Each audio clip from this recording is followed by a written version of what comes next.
जय हिंद दोस्तों। कैसे हैं आप लोग? उम्मीद है अच्छे होंगे और अच्छे से तैयारी भी कर रहे होंगे।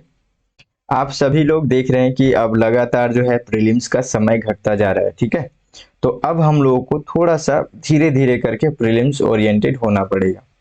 तो उसी के संदर्भ में मैं कोशिश कर रहा हूँ कि छोटे छोटे जो इम्पोर्टेंट चीजें हैं जो कि अभी करंट में न्यूज में जो चल रहे हैं उनको हम लोग थोड़े थोड़े समय 5 से 10 मिनट में और थोड़ा इम्पोर्टेंट भी हो उसको हम लोग डिस्कस कर लें, ठीक है। जैसे कि देखिए, एक ये वन्य जीव अभ्यारण्य है, अर्लम वन्य जीव अभ्यारण्य।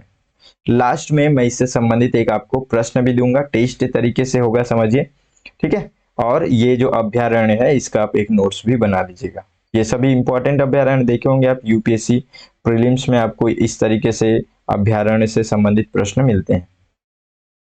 तो ये अभी न्यूज में इसलिए है क्योंकि यहाँ पे जो है माओवादी घटनाएं देखने को मिली हैं, ठीक है। तो हमारे लिए इम्पोर्टेंट है कि हम लोग इसको मैप में देखें और इसकी कुछ खास विशेषताओं को ध्यान में रखें। तो हम लोग इसको मैप में देखते हैं। मैप में अगर हम लोग देखेंगे तो ये अपने इंडिया का केरल का राज्य है, ठीक है। केरल के अंतर्गत आप देखते हैं यहाँ पे बहुत सारे, मैं आप लोगों को अलग अलग अभ्यारण्य पढ़ा चुका हूँ, बहुत ज्यादा है ना, इसमें बहुत सारे अभ्यारण्य अलग अलग हैं। ये कौन सा घाट है? तो ये पश्चिमी घाट है ना। अगर आप पश्चिमी घाट के उत्तर की ओर आगे बढ़ते जाएंगे तो केरल के सबसे उत्तरी क्षेत्र में, मतलब सबसे नहीं, थोड़ा सा लगभग जितने अभ्यारण्य है उससे तो उत्तरी क्षेत्र में ही है ये, है ना। तो इन सभी अभ्यारण्यों को आप देखेंगे कि तो उत्तरी क्षेत्र में अर्लम अभ्यारण्य यहाँ पे दिखेगा आपको, अर्लम वन्यजीव अभ्यारण्य। और उसी ये नीचे में आपको ये दिख रहा है कोटियूर। तो ये कोटियूर वन्यजीव अभ्यारण्य जो है इसके साथ जुड़ा हुआ है, ठीक है। तो वो क्योंकि ये सब विशेषताएं हैं इसकी और यहाँ से प्रश्न बनते हैं विशेषताओं से। चलिए फटाफट अब हम लोग इसकी विशेषताएं देख लेते हैं। मैप हम लोग देख लिए, मैप में कहाँ पर है ये, है ना। तो मैप में हम लोग देख लिए, अब थोड़ा सा हम लोग इसके बारे में कुछ फैक्ट, कुछ विशेषताएं पढ़ते हैं। तो केरल के कहाँ पे? कुन्नूर जिले में स्थित है ये, ठीक है। और वहां पे आपको देखने को मिलेगा कि ये तो हो गया, लगभग कुन्नूर शहर से 60 किलोमीटर की दूरी पर है। इसकी सबसे मुख्य विशेषता है कि यहाँ पे एक सर्वोच्च चोटी जो है इस क्षेत्र की, इस अभ्यारण्य की, मोस्ट इंपॉर्टेंट है। अगर यहाँ से प्रश्न बनता है विशेषताओं से अगर रिलेटेड तो इस तरीके का प्रश्न बनता है ना। तो यहाँ की सर्वोच्च चोटी है कट्टी बेट्टा, ठीक है। इस अभ्यारण्य की जो स्थापना हुई थी 1984 में। लगभग लगभग डेट वगैरह तो नहीं पूछता है, फिर भी थोड़ा बहुत नॉलेज के लिए आप लोग रख सकते हैं, क्योंकि हो सकता है लोग स्टेट का भी एग्जाम दे रहे होंगे तो ये सब चीजें पूछ लेता है। तो इसकी सर्वोच्च चोटी जो है ये मोस्ट इंपॉर्टेंट है, इसको इसमें जरूर अपना नोट्स वगैरह या फिर ध्यान में रखेंगे इसको, कि इसकी एक खास विशेषता है, ठीक है। यहाँ की सबसे ऊंची चोटी है कट्टी बेट्टा, ठीक है। उसके अलावा और भी इसमें विशेषताएं देखते हैं क्या क्या चीजें हैं इसमें। तो देखिए, इस अभ्यारण्य के अंतर्गत एक नदी है, ये भी एक खास अलग विशेषताएं होती है सब। तो चिकन्नी नदी जो है इसकी जो ये अभ्यारण्य है यहाँ से प्रभावित होती है, ठीक है। उसके अलावा कोडागु की ये ब्रह्मगिरी पहाड़ी और वयनाड की थिरुनेल्ली पहाड़ी के मध्य में ये जो पूरा क्षेत्र है, ये अभ्यारण्य जो है अर्लम का, ये पूरा शांत वातावरण है उस जगह का, ठीक है। यानी कि ये ब्रह्मगिरी की जो पहाड़ी है वो और वयनाड की जो पहाड़ियां हैं उनके बीच में स्थित है। उस बीच में फिर उसी अभ्यारण्य से होते हुए एक चिकन्नी नदी जो है ये भी इसमें प्रवाहित होती है। ये सब विशेषताएं इसलिए मैं आपको अच्छे से बता रहा हूँ।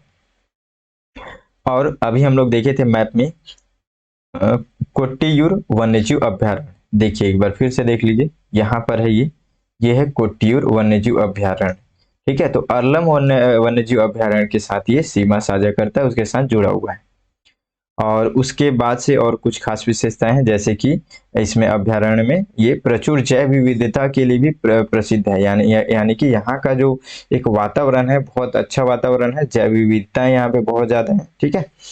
और यहाँ का जो वन है वो उष्णकटिबंधीय सदाबहार वन है। एक चीज और मैं आपको कई बार इसमें बताया भी हूँ जब भी अभ्यारण्य वगैरह पढ़ाता हूँ मैप में।